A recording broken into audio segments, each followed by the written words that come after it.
Welcome to another bomb episode of the Girl Stop Playing podcast. I am your favorite homegirl, Coriel, here to encourage you to stop playing with your potential and start working for what you want in life and in love.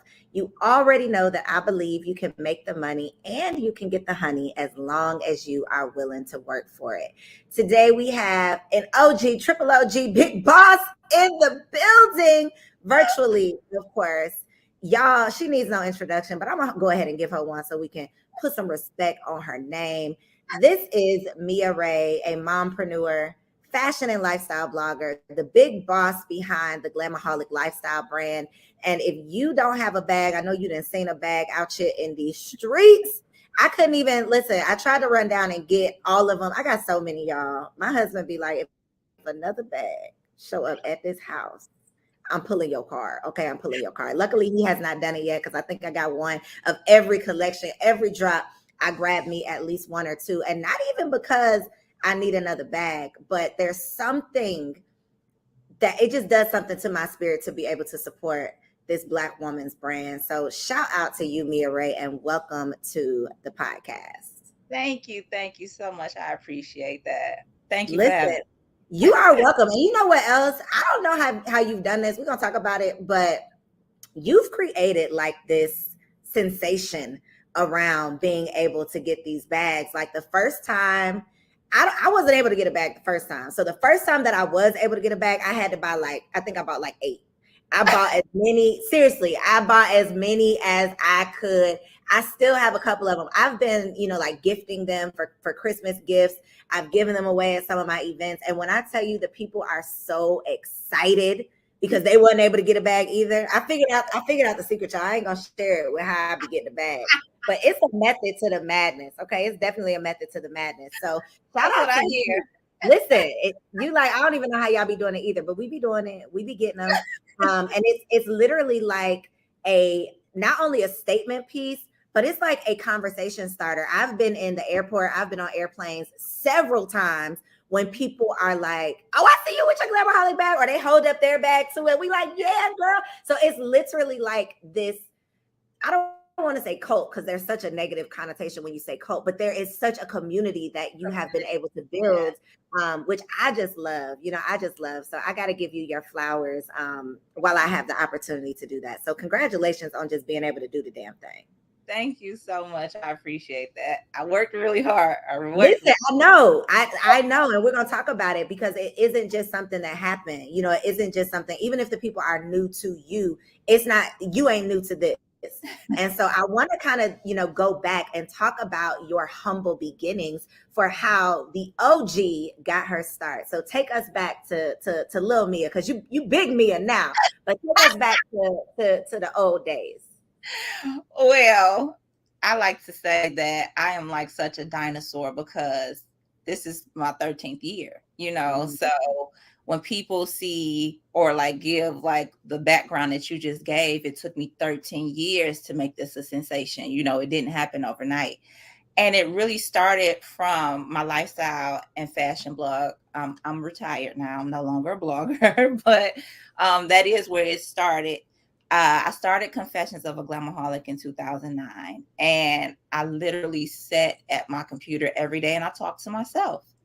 I talked about the things that I like to wear, the things that were on my wish list, the things that I wish that I could afford, or how I took this one outfit and remixed it 5 different ways because I was so broke. That was the best that I could do. I had no money. And I really used the blog as the vessel to get to Glamaholic lifestyle. But it really happened because I wasn't making money from blogging. This is 13 years ago. It wasn't like it is now on Instagram where you could say, hey, pay me to post this, or things like that. You literally had to get it out the mud, as the kids say. And my first year of blogging, I made no money. So I said, I had to find something to sell to my readers, because if not, this ship is sinking, So I met a friend who had a manufacturer in China doing something that he was doing totally separate from anything that I had my eye on. And I'm like, hey, I'm so tired of lugging my my laptop and all my books and notebooks around. Can you make a bag for me? And he was like, make it yourself.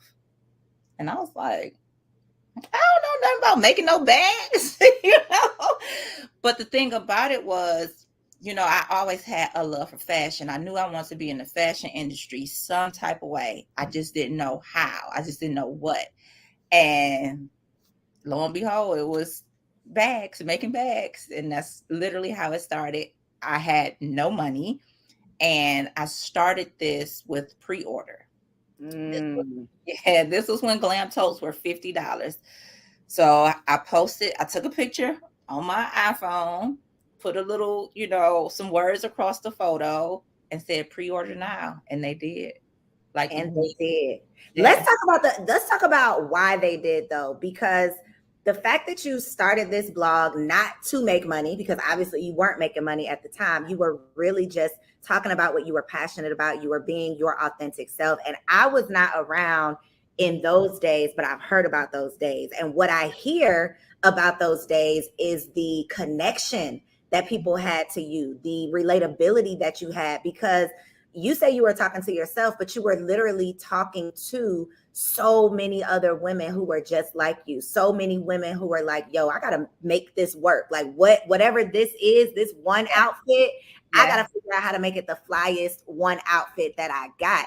And I know that a lot of your content was around helping people like on a budget. Like, how can we look like we balling on this budget? How can we make the most of the money we don't have? And a lot of times, people think that they got to start with all of this stuff, but you literally started with what you had and were able to grow it into a multi-million-dollar brand. So again, just got to give you your flowers for not starting this to even make money, but really starting it doing what you love. And I think because you started with doing what you love, people could feel the love. And so when you did, finally put a price tag on something, they like, yo, where do we pay? Because you helped us to save some money. You helped us figure out how to make some money. And now we want to sow that back into you. And your success is a testament to what you were able to do, of those seeds that you were sowing 13 years ago. And so I love that you didn't just talk about it. Like, your testimony and what we are seeing now is literally just proof that when you are pouring into people, because that's all you were doing. Right? You were pouring into people, not even knowing. You probably didn't even know what you were doing at the time. I did. You were doing what naturally came to you. And I feel like those are the businesses that are lasting. Those, and not just businesses, but you've built a brand. Like, it don't matter if you're selling, I don't need another suitcase, baby. I do not need another suitcase. I don't need a makeup bag. I don't need a jewelry case, but I got them because you have created this culture where people not only want what you got, but they want it because they want to support you. And I think that it comes from us knowing that you didn't start this thing just to make money. Like, you were literally just pouring your love into those blogs. And now you're pouring your love into these bags, and we can feel it and we want a part of it.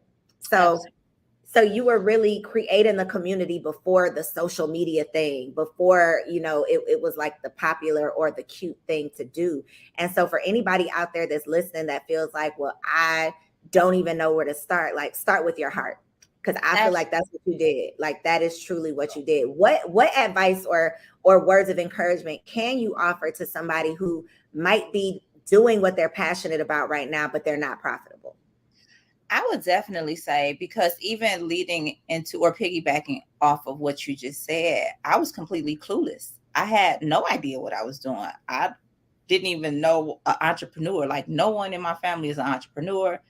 I was genuinely doing what I felt from my heart to do. And I wanted to share. And I also, people always ask me, what do I feel like my purpose in life is? And I feel like my purpose is to make women feel comfortable with being themselves, because that's something that I pride myself in. I'm not the prettiest. I'm not the skinniest. I'm not the smartest. I'm not the, the list could go on, but I'm me. You get what I'm saying? And I like me, So I really wanted people to feel comfortable and in the situation or the space that they're in, because no, I didn't have money, but I could still look nice. I showed up in every room with my head held high with my little Forever 21 dress on, that I done remixed 5 times. But to get back to your question, I feel like people need to focus on what it is that they genuinely want to put out into the world. You know, it's not really about what people want to see. And I always tell people this. I don't do like polls and say, hey, what do you guys want to see from me this week? It's like, this is what I have to offer you. If you build it, they will come. You know, this is what I have to offer to the world. And I want people, and those people who gravitate to it, relate to it, understand it, who feel it, who vibe with it, they come, you know. And the people who don't, those aren't my people. I don't worry about my people. I mean, those people, I worry about my people. So I want people to understand that if you're passionate about something and it's not profitable at this time, you have to keep that ball rolling. You have to keep it going, because what's the timeline on it? You know, I always tell people, you would never do what I did. It took 10 years for me to blow. So you would have gave up on year number 2. I did not have a car. I did not have a house. You know, all these list of things that people put on their list of goals, I didn't have, but I kept going. And now I could do any and everything I want. But the fact of the matter is, I think it was Oprah I was listening to one time, and she said, if you'll do it for free, that's when you know it's your passion. If you'll do something over and over, you get up every day, not making $1, that's when you know you're passionate about it. The money, it'll come, but the passion is what drives it. Mm-hmm.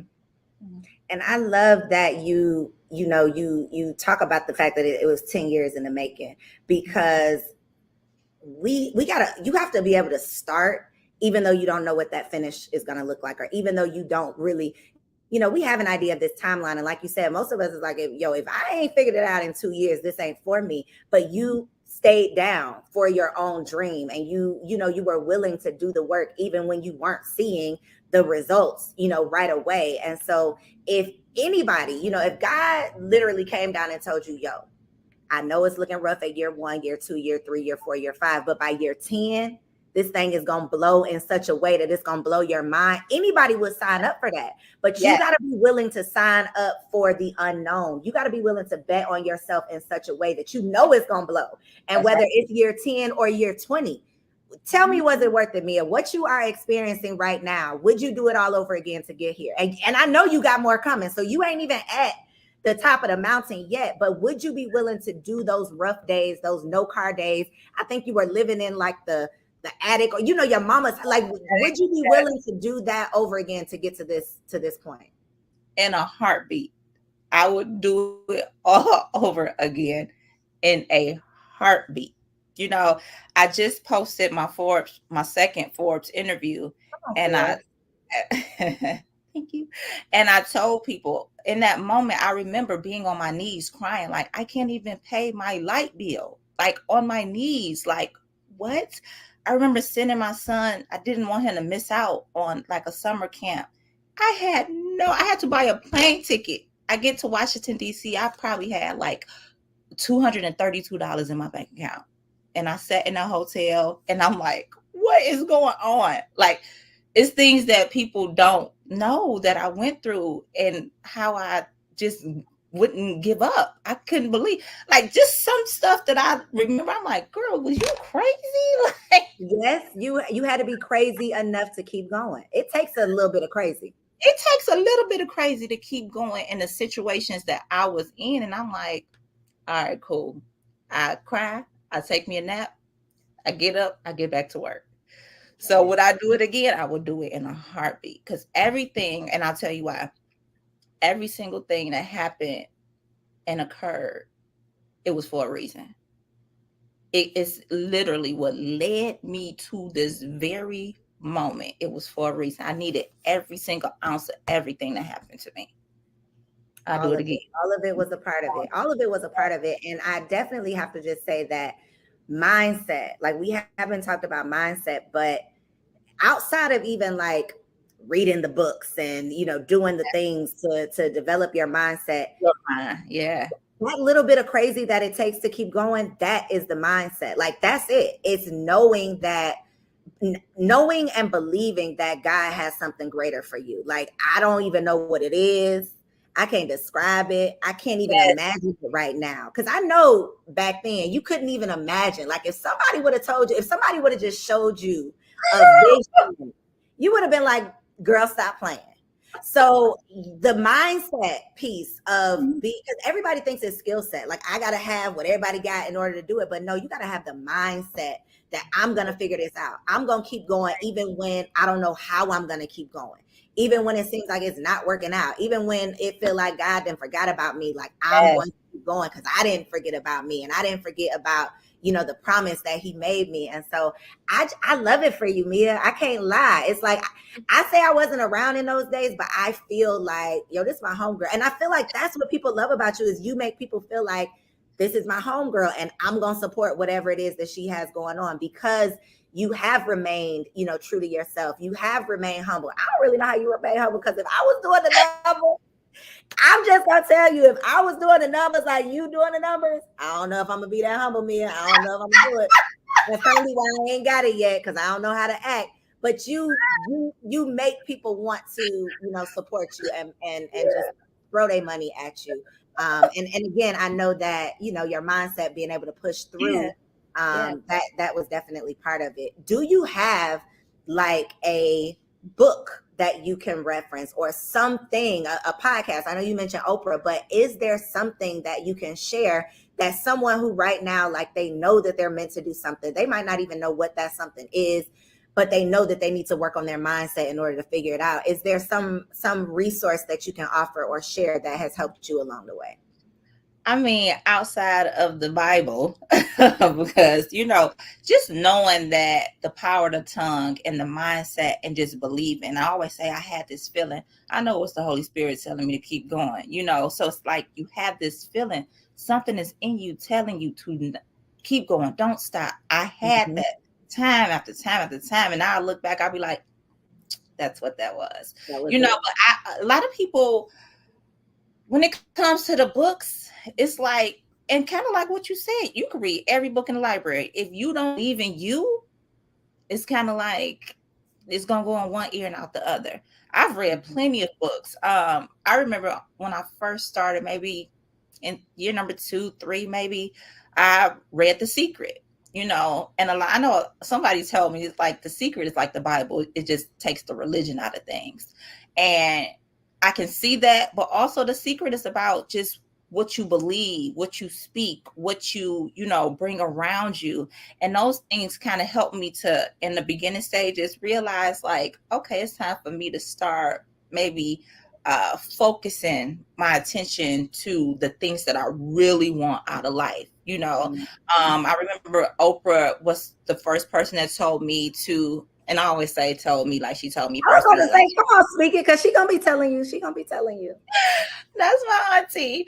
But she was the first person I ever heard talk about a vision board. And I started that vision board when I first began my business. And I look at it now and it's like, I really got damn near everything on that vision board, you know. I remember reading the 4 Agreements. I absolutely love the 4 Agreements. And I think sometimes when I apply those things, those are the things that separates me from other people. I don't take a lot of things personal. Girl, that was we about to get into it because I'm glad you said the 4 Agreements because that literally leads me into my next question. But go ahead, I'm gonna let you finish though. You know, I don't take things personal. That book really like lay out a mindset type of checklist, I should say, of how I maneuver through life and through business. But what really like started this for me was Kamora Lee Simmons' Fabulosity. When I was still working my 9 to 5, I had that book on my desk and I read it every day. And I said, this is the life I want.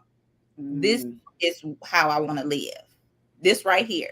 And I remember getting up from my desk one day and going to tell my supervisor I was putting in my 2 weeks. And I was like, I'm out of here. I ain't had a job since. I love it. Ain't had a job since. And you, at that time when you gave that notice, you probably didn't even know what the next 2 weeks looked like, but you knew you had a vision though, because that book gave you just a little glimpse of what was possible. And for a lot of people, like you said, we don't come from family of entrepreneurs. We don't come from just the glitz and the glam. And so we don't think it's possible for ourselves because we haven't ever seen it. And sometimes it takes a book, it takes a movie, it takes, something for you to be able to see if it's possible for them, it's possible for you, but you just got to be able to see it. And vision boards, that's the magic behind vision boards. It's like being able to see it, and imagining it and envisioning it, and then putting yourself in that picture and knowing that it's possible. So yes, The Secret, amazing. If you ain't a book reader, you can watch it. You can watch it, I think, on Netflix, YouTube, Google it, you'll find it. And then the 4 agreements is definitely a game changer. One of those agreements is, not to take anything personally. And so I wanted to ask you, because a part of the elevation, a part of becoming, you like a household name for the Black girls at this point, right? A part of that, though, it's a gift and a curse, right? The gift is, we see the gift, right? The curse that we don't always see, or something that comes along with it, is like the haters, because as many people that are singing your praises, is always somebody that's trying to tear you down. Absolutely. How do you deal with that side of it? And I follow you, and I feel like the people who ride for you, they ride for you. And so you don't have people talking crazy in your comments. Well, I don't know if you do, but I don't ever see people talking crazy in your comments. I see the people singing your praises, but I know that there's some people out there talking crazy. They exist. Handle it. How do you handle the haters that come with the success? I'll tell you this little backstory. So I was a teen mom. I had my first child at 17. So pregnant at 16, it was the first day of school, and I'm sitting at the kitchen table with my big mom, and I'm crying. She said, "You don't want to go to school, do you?" I said, "No." She said, "You worried they're going to talk about you?" I said, "Yeah." She said, "They talked about Jesus. What you think they're going to do to you?" And that moment, I still remember, my son is 20. I still remember that moment 21 years later of her saying that, because they're going to talk about everybody. What makes me any different? You get what I'm saying? And a lot of times, this is the method that I have. A lot of people don't like themselves. So why in the world would they like me? Why would they like me? Because anyone who is loving and confident and successful and, just supportive of people, they're not sitting up talking about nobody. So why should I even concern myself with the people who don't like themselves? And it comes with the territory. It's people who don't like Beyonce, which is crazy. It's mind blowing to me. Mm-hmm. There are people who don't like Oprah, and I'm like, oh no, not Oprah. So why not me? Mm-hmm. I focus on my people. I'm not talking to them. The haters they're not even around me. But you don't ever see something and you be like, okay, wait a minute. Like, you be thinking about the Twitter fingers, like, wait a minute, let me just get on my burner page. You don't have no burner page, me and you. I be thinking about it sometimes. I be thinking I need to, but then I'm like, you ain't got time for that. Like, the moment you give somebody some time for that, you just gonna get distracted. And then it's when you speak now I've grown. Like, people, my followers, they know I had Twitter fingers, because my whole thing is, you ain't coming over here with that. I don't bother you, you don't bother me. Like, we gonna keep it cool. But I've been there, done that. But as I've grown, it's like, oh, I'm so busy. I don't have time to address someone that's sitting somewhere sad about their situation. I don't have time. I hope that you get the help that you need. I hope that your life starts changing. But right now, I got a whole to-do list, and I don't even have 10 seconds to give you a response, So it's kind of like, I don't really pay too much attention to it. I feel like social media it's made it so easy for people to just say something and then you respond and they're like, "Oh, I love you. I can't believe you responded to me." And it's like, "Oh, you poor thing. Like, is that what you want to get all of that? No. Okay, I'm gonna remember that. I remember that next time. I'm just too busy. I'm too busy. Okay. I'm too busy. I'm gonna come back to that. I'm still in my growing. I'm still in the growing. I ain't gonna lie to you. So you mentioned having a son at 17. You are a mom of 2. And it's just mind blowing, when you say you have a 20-year-old, because it's like, yo, talk about not being a regular mom, being a cool mom. I know. Does he love it, or is it like, Mom? He does not want anybody to know I'm his mama. No. He's like, all the Why girls is he at acting like school. that? He's like, all the girls at school, they talk about you and they carry your bags. And it just, no. He wants to be a man of his own. He does not want to Well, be you attached. gotta respect that, but come on, like come on, like you playing with it. But he has been, I know, because we just talked about, not coming from a family of entrepreneurs. So to not just come from a family of entrepreneurs, but to come from an entrepreneur, like literally, and to grow as you were growing, in business. I just know that the things, the unsaid things, the unspoken things, the things that he's just naturally picked up, whether he realized it now or not, those things are invaluable. Those things are priceless. That whole, getting it out the mud and seeing you, being there with you, like, getting it out the mud. And even I know, the sacrifices that have come with it. I know that he is just going to be like light years ahead of other people who are having to learn it in books or having to hire a coach to teach them to do things. And, little Santana, I know he's getting to see, like, I know that he's been around for maybe some of the mud, but now he's definitely seeing like the glitter and the gold. So his experience was probably a little bit different. But what there was one thing that you hope that they have gotten from just watching your journey, what would be that one thing? I think it would just be hard work. I pride myself in being a hard worker. I pride myself in being someone who just won't give up. I'm always looking for the solution. And I think when it comes to your children, well, I'll speak for myself. When it comes to my children, I want them to be able, and I say it all the time, I'm not going to be here for forever. So I want you to grasp on and hold on to what it is that you see from my life. And this came from faith and hard work. I really want my children to be able to stand on their own when I'm no longer here. Even now, I just want, as a man, it's really, when it's something different when you're raising men, I want my two Black men to know how to stand on their own, be consistent, give your all. I don't care if you wanted to be a professional dog walker. I want you to be the best dog walker there is. I want you to set yourself apart from these other dog walkers to know that you yourself put your feet right in front of each other and made it happen.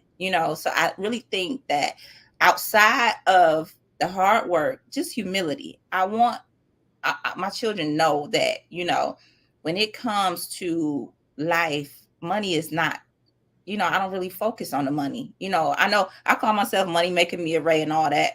I get that. But the fact of the matter is that I did this years on top of years, no money, and the outcome was the abundance. But still, when it comes to being very humble and very strategic with how you maneuver through life and helping other people, that's what I really want my boys to really see. It's about helping other people and making sure that you got, a good head on your shoulders. You got you some sense, because, people climb and gotta pull that rug from right up under you before you know it.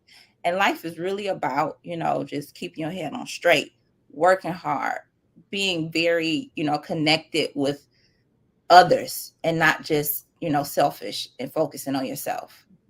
How do you navigate teaching them hard work, but then also having the resources to be able to like give them the moon and the stars? Woo.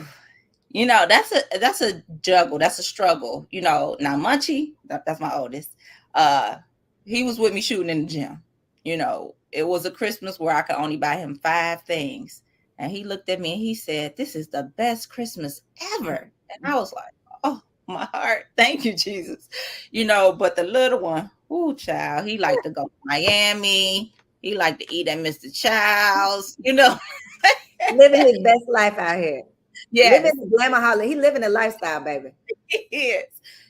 But he also knows that when it comes to like, he's such a loving person and he wants to help everybody. And I think he sees me doing that, and he knows that it's about sharing and, taking people along with you, never leaving your friends and your family behind, so it's a bit of a struggle when it comes to, I always try to give Santana balance, so he goes to a school where his tuition is a college tuition. But then on the weekends, he's just, hanging out, being his regular self around family and friends. And, I think that's the perfect balance for him because, I don't ever want to say like, oh, I have to humble him, because nobody ever tells rich white kids to humble themselves. I got to keep him grounded. No, he can experience what it's like to be a Black wealthy child, but still have a balance. Because listen, I don't care how much money I got, I'm still me. I'm still as ghetto as they come. I'm still as hood as they come, so he still got the mama that was raised on Dexter and Collinwood. I haven't changed. It's just the things that we are able to have access to now is a little different from when I was a kid and when Munchie was a kid. Born and bred Detroit girl through and through. I love that you ride for your city. And again, I love the evolution of what you've been able to do, what I've seen you do as far as Glamaholic lifestyle. What is your, like, where do you see Glamaholic? Do you see, is retail on your radar? Like, what is your ultimate, before I die, this is where I want Glamaholic to be? People ask me this all the time, and I think people think that I'm supposed to have an answer, and I'm just like, I feel like this is just the beginning, So it's like, would I like it to be in retail stores? That would be, an amazing thing. Starting something from my mom's attic to getting it into a retail store would be absolutely amazing. I just really want Glamaholic Lifestyle to be a household name. The same way everybody loves them, a Kate Spade or a Tory Burch or anything. And I always say, I'm not asking you to exclude Louis Vuitton or Gucci, just include Glamaholic Lifestyle. My thing is, I'm not saying that they aren't great designers or don't support them. Just include me. That's all I'm asking, So if it was to be in retail, that would be great. That would be awesome. I love what I do. I love coming to work every day. I love marketing. I love the start to finish of a product. I love it all. But if somebody was to come along and buy it, we'll love that too. Hello. That too. So for somebody who does have a goal, not even necessarily retail, but of developing a product, you mentioned, sourcing in China. What is your advice or something that like you wish you would have known before you made that first connection with, manufacturer, before you created that first glam tote? Like, what would be your advice for somebody who's looking to create a product? I can actually say that, I've never had a horror story when it came to suppliers. I've been with the same supplier for 13 years. He is my family now. Like, we love each other. It's deep, but a lot of times people do ask me this question, and I feel like the research of it all, just making sure you research, you grow a connection, you ask for exactly what you want. They are in the world of manufacturing. Whatever you want to create, hey, as long as you got the coin, they'll do it. I think a lot of times people get discouraged when it doesn't happen right away. If you could go back to the very first glam tote that I made and the ones that I have now, you'd be like, child, you were selling people that. The evolution of things. It may not turn out the way you want it. You may not find the manufacturer that you want immediately, but you have to be like consistent and persistent when it comes to creating a product, getting it manufactured. All these things is not something that's going to happen like overnight. And you also don't have to like piggyback or jump on bandwagons. You see other people. I don't make clothing, and I know that clothing brings in, a lot of my friends have clothing lines, and you could see something and not be ready for it yet. You get what I'm saying? Or not, or even not even have a desire for it. Mm-hmm. So, I feel like a lot of people see people doing things on social media and they're like, oh, I can do that too.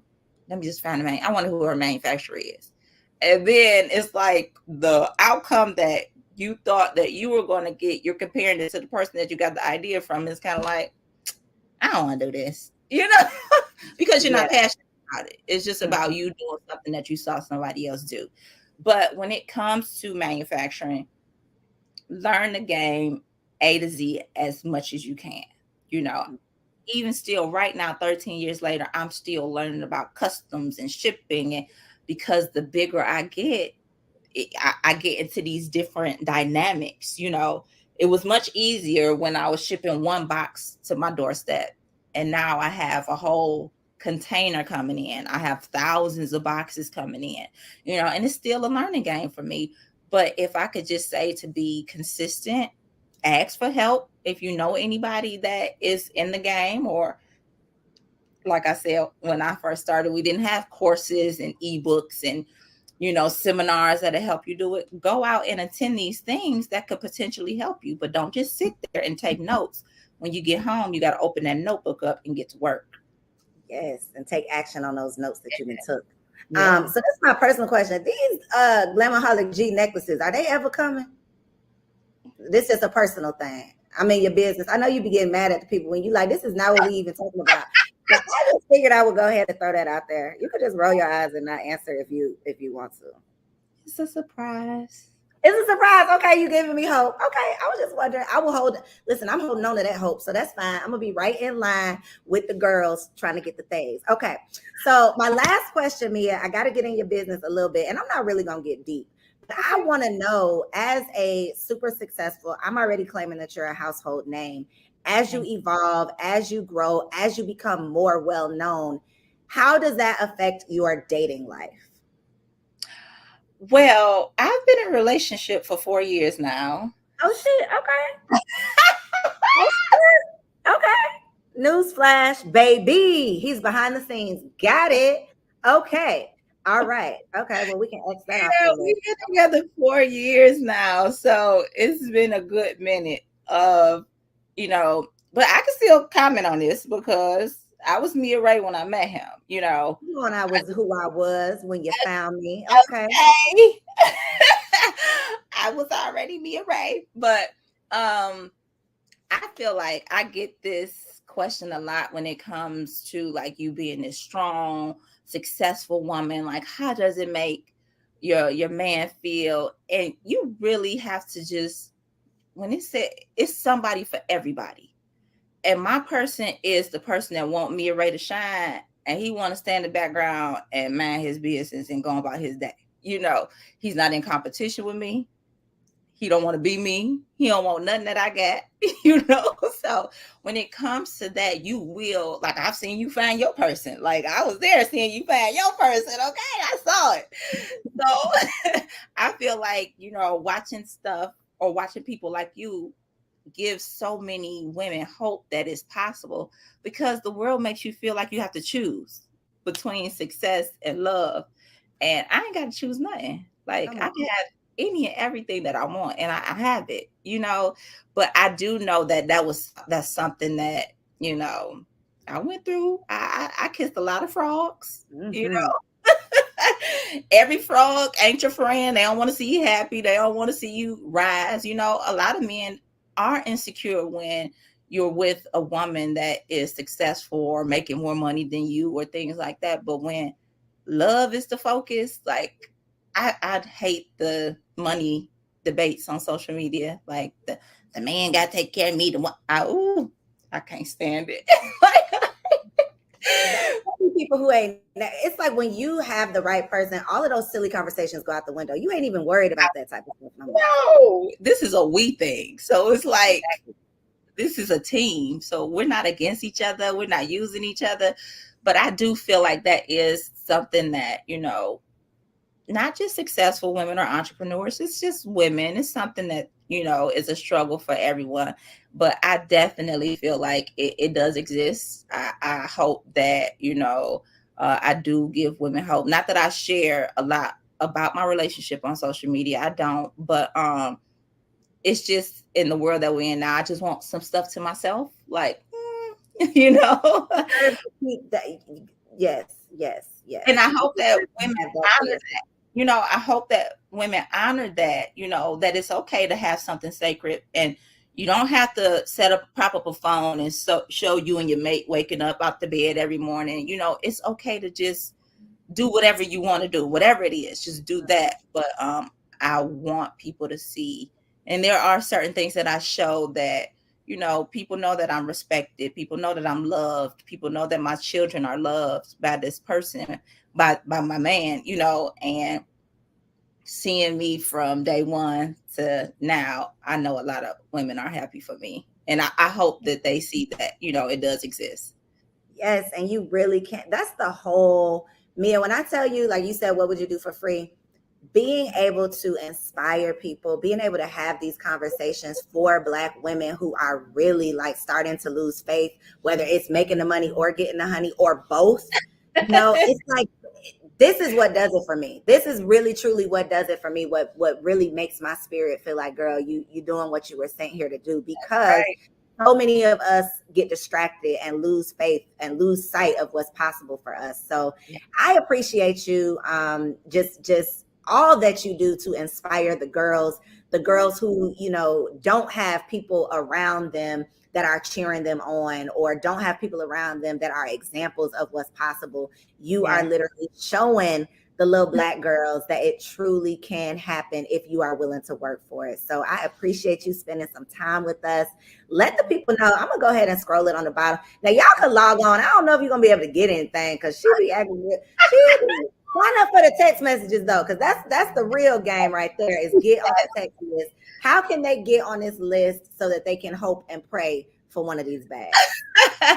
Well, I have a website full of inventory. I mean, sometimes with drop stuff does sell out really quick. But I have a whole website full. So if you go to glamaholiclifestyle.com, you can sign up to receive emails and text messages, so you'll always be in the know of everything and the times that stuff happens. But I'm good. It's I got plenty of inventory. Okay. She got some stuff for y'all. Go check it out and add it to the collection. Like, even if you don't need something new, know that you are supporting a real person, somebody who is not just doing it for the coin, but, you know, use all the coins. So go on and slide them her way.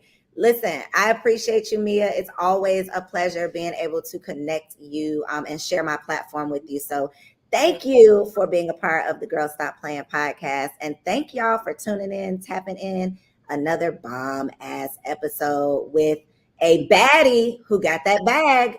See y'all next time. Peace.